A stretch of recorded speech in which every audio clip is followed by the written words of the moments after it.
Hello, everyone. This is Chris Beesmore, and this is the Big Blue News Podcast. I'm your host, and of course, we've got Nolan Fleming, the new co-host for the podcast. Are you excited to talk about UK winning the Global Jam? I'm very tired, You're but very. yeah, I am as excited as I can be to talk about this because it was a great week for Kentucky. Yeah, it was. I mean, nobody was expecting Kentucky to go 4-0 for this Global Jam, and obviously they did. They got to the gold game. The only team that went undefeated, of course, going 4-0 and beating Canada by a landslide again tonight. Pretty insane. Yeah, it was really it's I mean, they didn't even look like they were playing their best at all at Yeah. any point tonight really, except maybe Justin Edwards. He had a fantastic game. Yeah. He looked great. He looked his best on offense since Kentucky got to Canada, honestly. Hmm. Because he struggled a little bit the first couple games, but Hmm. found his footing yesterday and then today. Hmm. Um, really good performance overall. Some sketchy calls by the refs, but you can't say anything about refs because they'll sue you apparently. But overall, just a really really successful week. I mean, obviously, it can't go any better if you go undefeated and win the gold, and everyone says, "Oh, they're going to win about one or two games," and Hmm. they end up going undefeated. Yeah. So. Yeah. You couldn't have asked for a better week. And speaking of Edwards, you were talking about him. He actually had 23 points. I know I tweeted out earlier tonight. I think Justin Edwards had like 9 points yesterday in the first quarter. I'm like, if he can keep that going, get up to like 18, 20 points, he only scored like 15 points yesterday. And I'm like, Justin Edwards, he needs to show out, not every quarter, but if he can show out two, 3 quarters, um, Hmm. during the global jams because, like you said, he struggled in the first game. Then the second game, he actually looked better. Third game, his first quarter, like I said, 9 points, very great. And then tonight, obviously scoring 20 points, which is what UK needs. Another scorer. Yeah, and it's a team full of scorers right now. Mhm. When you add in him, Wagner, Dillingham, eventually. I know Dillingham, people are going to complain about him plenty here for the next day or two. People need to stay on that hype train because I know that he struggled a little bit. Yeah, But the worst thing you can do is just to go bash this guy when he's only played 4 games. And it yeah, was all exhibition games in Canada, excuse me. Jesus. But yeah. But anyway, yeah, you have them three, and then you add in Mitchell and Reeves. That's five hmm dudes right there that can score for you, that can go out on any given night and probably have about 20 hmm or yeah, 20 or more. yeah. I mean, Rob Dillingham, he didn't get a lot of playing time throughout the Global Jam Tournament, except tonight. He almost had 20 minutes, and he actually showed out for once. I mean, he only scored 8 points, but he knocked down. It was only one triple, I remember, and then they counted that two at the end of the third quarter. I'm like, You had a man, 4 point play. yeah, he had a 4 point play at one point. I'm like, he actually has, a nice shot other than, his handles. Yeah, his shot is really smooth. It's Hmm. really, it doesn't always go in. Matter of fact, he had a three that looked awful at one point. It was Hmm. so short from the basket, but it looks so good every time he shoots it. And like I said, he's gonna develop it. I mean, Yeah, he's Rob Dillingham. He yeah, was kind of a high school phenom, OTE, and all that stuff. He's not gonna not be good, I guess. yeah. I mean, everybody's been performing very well from Overtime Elite, whether in the summer camp, for, NBA or college basketball recently, it feels Speaking like. of speaking of Jordan Burks, actually, he showed out pretty well tonight. I think he had some pretty good plays. Yeah, I mean, Jordan Bergson showed out. The one player, though, that we need to be talking about is Reed Shepherd, the London player from Kentucky, of course, man. He's just phenomenal. Yeah, he can impact the game in so many ways. He doesn't even have to score a point to be a major influence. Yeah, But he only scored 2 points tonight, by the way. only two. Yeah, that's what the box score says. He had that block after he turned it over in like the third or fourth, late in the third. third, early in the fourth, something like that. You probably know what I'm talking about. Yeah. He just obliterated the shot. I mean, came from right behind him and just destroyed it. He's a fantastic defender Hmm. if Canada is anything to judge by. Um, but he's a great defender and just as good of a playmaker. And I think he's going to be a really important player on this team. And I don't think any of us thought that coming into Canada. Yeah, I thought he was going to be probably like a seventh or eighth man, but he could potentially, start sometimes this year. Obviously not constantly, but he could easily, be a starter in some games. And I even tweeted out that UK could potentially run a three-guard lineup this upcoming year, like they did back in 2019, 2020 with, Tyrese Maxey, Higgins, and Quickly. Emmanuel Quickly. Yeah. So UK could easily do that with, DJ Wagner, Rob Dillingham, Reed Shepherd, or DJ Wagner, Reeves, and also Reed Shepherd.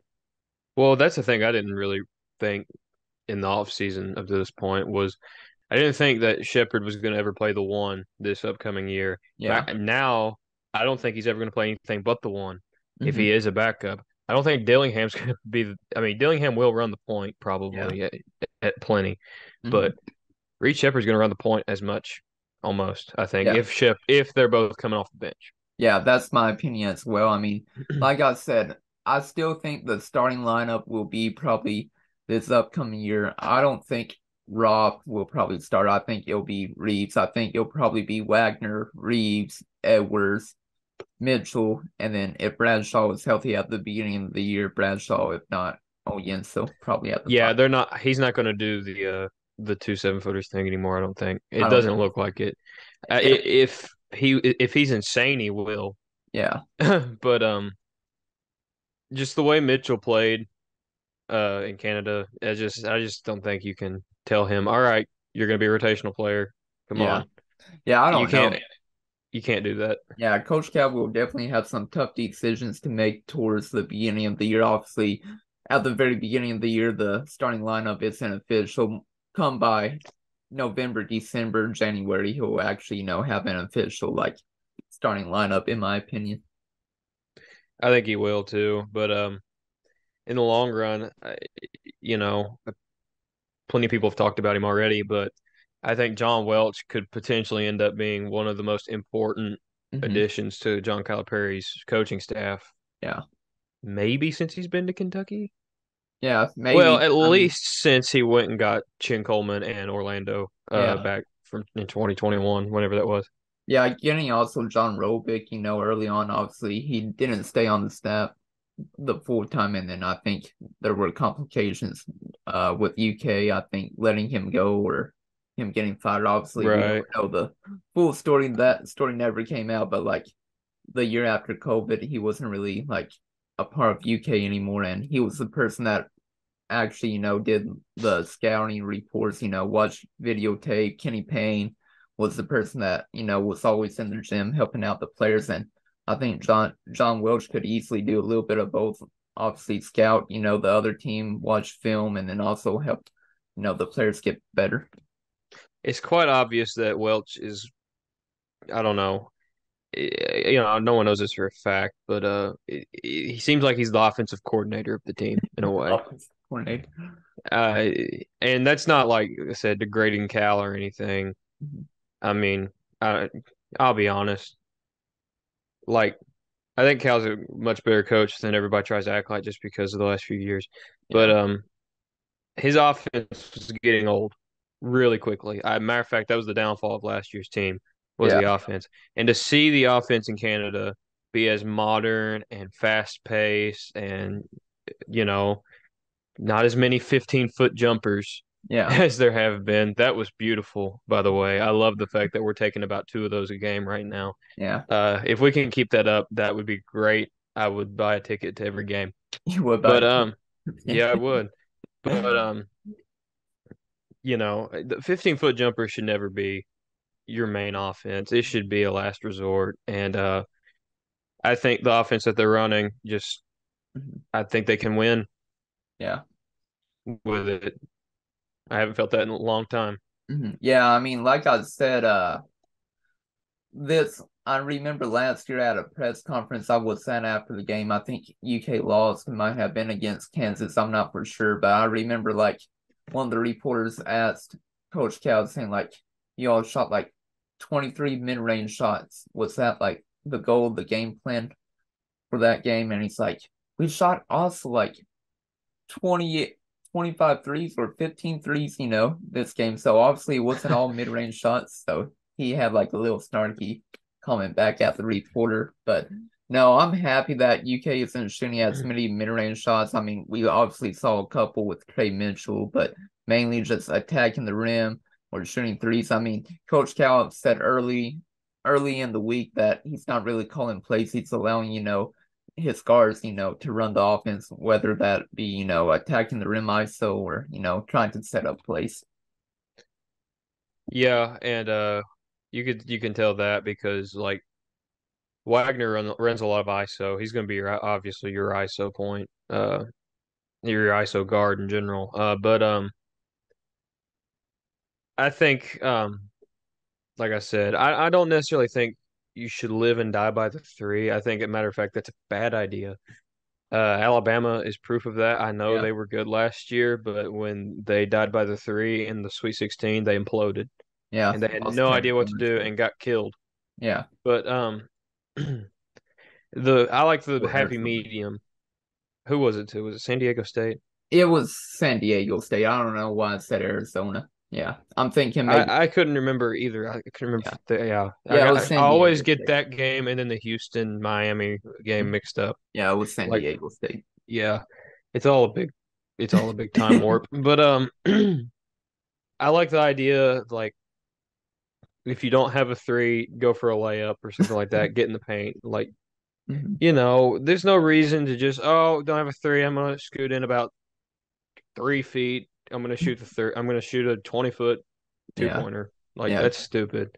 Yeah. And I mean, Keon Brooks, that was a problem a couple years ago with him. They ran Uh, him off because he did it. yeah, everybody got upset with him. I honestly liked Keon Brooks a lot, but obviously a lot of fans didn't like him too much. But he was one of the players I wish could have stayed around for another year. I never knew what we had until we lost it with him. Yeah. He was a good player. He was even good his junior year. But I will admit I was about to throw something at the TV in that Arkansas game when he pulled up from deep three to tie the game or whatever it was. I will admit that was bad. I didn't Yeah. love that. Yeah, I hear you. But yeah, no, I'm excited for this upcoming year. Obviously, Big Blue Madness is about probably 2 months away, almost. It's usually last week of October or so. So yeah, we're almost like 2.5 months away, 3 months away from it. So I'm excited about that. Hopefully, maybe this year I'll be able to like get like a media pass to go to it. This past year, I just got some tickets and set up in the nosebleeds to watch. Nothing wrong with that, dude. Come with us poor people and see what happens. Oh yeah. No, I mean I would love to like just walk across the big blue carpet that they have and everything. But obviously we'll have to see if I can get a media pass for that. But I'm very excited for Kentucky basketball this upcoming year. I think this is the most excited I've been for a while. I mean, probably the last time was this excited was probably right before, COVID hit that 20, 2019 yeah, that 2020 team. season before COVID hit, and then obviously no tournament, but I was excited about that season. I was that excited about that team after the Michigan State game. After the Evansville game, no, you could No, have yeah, forgotten it about that point. yeah, Isn't it weird that we forget about that? That team lost to Evansville, yeah. I think everybody forgets that because of COVID, no tournament. Like COVID and was it the main went thing. so bad the year after too. Yeah, and then yeah, obviously 9 and 16. I think though the one game that recently just had me like hyped, was probably that I think it was 21-22 season. It was UK versus Alabama and Rupp Arena was going insane. I wasn't at that game. That was there. It was awesome. I wasn't there, It was but I was incredible. watching it from my apartment in Bowling Green, and holy moly, I was going crazy. Kellen Grady was going insane running point guard. I'm like, Keep on going. That's the loudest I've ever heard Rupp Arena, and I've been to games a lot. Yeah. Like it was insane. hmm And another player, though, I want to talk about a little bit more is Antonio Reeves. He also won MVP for the Global Jam last year. He won, MVP at the Bahamas. I mean, the past 2 years, he's won MVP now, and I'm expecting a great year. Obviously, last year he struggled a little bit until SEC play, and then once UK got into SEC play last year, Antonio Reeves was a bucket basically for the most part. Can we please trademark, I don't know, Mr. Exhibition? Mr. Exhibition. He's the king of exhibition games, in my opinion. We should just trademark that. Me and you need to get on that real quick, Yeah, let's get on. so we could get some royalty from that. But Yeah. yeah, he's incredible. He was incredible. I know he wasn't as good tonight as he was, but he Yeah. I mean, he still still had scored some 18 great points. shots. He had 18. Yeah, he had 18. So 3 out of the 4 games, he scored 20 points or more. I'm like so close to scoring 20 points, tonight to make it 4 for 4. Isn't that the fun part about these things is that you never know the stats until like afterwards, like way afterwards. Like that's my bad. I should probably be counting a little bit better, but Yeah. good Well, it night. was a sneaky 18, like, It was a very sneaky 18. He was really quiet. He's always that way. He's really quiet about when he scores. He's never that electric. unless, you get called Mr. Flamethrower. We could trademark that. Mr. Flamethrower. I like Mr. Exhibition. That's pretty good. Mr. Exhibition. Yeah. Everyone whoever listens to this needs to tweet out hashtag Mr. Exhibition and then tag Antonio Reeves. Yeah, I agree. But yeah, like I said, I'm just very impressed with this year's team right now. Obviously, it's early on, but obviously the talent that they were facing off this year compared to last year in the Bahamas is way different as we previously discussed before in our podcast episodes. Yeah, I'm very hyped for them as well. I think they have the potential to do some great things. Even I don't know what's going to happen in March. Nobody does. March is So so unpredictable. But even with that, just I think this regular season is going to be fun. yeah, I think so too. I mean, tonight's game, 4 out of the 5 starters scored in double digits. Edwards with 23, Mitchell with 18, Reeves with 18, and Wagner with 13. The only player that didn't score in double digits from the starting lineup was Fierro. He only had 3 points, but obviously Fierro, you don't expect him to score a lot. You expect him just to, rebound and push the break once you get a rebound for sure. Yeah, and how many did Burks have? Burks came off the bench. Give me 1 second. He had 4 points off the bench, went 2 for 2 shooting, and then also had 3 rebounds as well. He did a pretty good job on defense, if I remember correctly. Now he had a gaff one time where Wagner came from behind and stole the ball from that Canadian player, and he got right in Wagner's way, Yeah, and it caused Wagner to dribble it off the back of his foot. yep, I remember that. Yeah, that was a big goof up by him. Big goop up. Yeah, But yeah, that was a big goof up. yeah, I do remember that. Like I said, another highlight that everybody will remember tonight for sure was Reed Shepard with that chase down block. That was insane. That was Nobody saw great. that I coming. love the way he stepped over the dude after it as well. That was pretty funny. He kind of just like walked right over the guy. It looked like, and it, it was pretty great. No, Canada was fun. I Yeah. was not there, obviously, but it was fun. It looked like. Yeah, I wasn't there either. Obviously, I'm still at my house, just watching the games. But obviously, the 3 games that I did get to watch out of the 4, I really enjoyed it. I didn't get the chance to watch the first game of the tournament because I was busy with work. But the other 3 games I saw, amazing. What are your early expectations for Kentucky after, these exhibition games? I'm gonna be careful with what I say because it's gonna blow up in my face, probably. I should just say honestly because of that they're gonna be awful and they're gonna just be the worst. But like they're gonna be Louisville bad. But my actual expectations is this team has the potential to be really, really good. Yeah. My or in short terms, right now where I think they are, if the season started today, was they would be pretty good. Yeah. Well, I think if we're doing Rectors and trying to see if UK, could make it to the championship game. Right now, I would say before, the SEC tournament and everything, my prediction would be probably 25-6 or 24-7, in my opinion, before the SEC tournament. That's about where I am, maybe about 22-9, 23-8. But I think I think they could very well be better than that. Yeah. They could easily win. They could easily only lose about 3 or 4 games. Yeah, they could go 28-3, If that happens, I'm getting national champion tattoo You're before the getting tournament. before the tournament. You think Like if that, they, yeah, yeah, like that one guy did in 2014. I don't know if yeah, am I the only one that remembers that? I remember that. But so you think if they go 28-3 before the SEC tournament, you think UK could have a chance to win now? I legitimately think if they're a 1 seed, they could absolutely win the whole thing. Yeah, like I Just said, because the history with Cal and being a 1 seed is literally yeah, the I John hear Ball you. team that went to the Elite Eight, which should have won the national title, Yeah, then national championship Final Four. yeah, I hear you. But yeah, I think in my opinion, probably give me 25-6, 24-7. I say UK right now. Obviously, this is like way too early for my prediction, but I'll predict they'll end up in the Final Four right now. Obviously, this is my early prediction way before the season starts.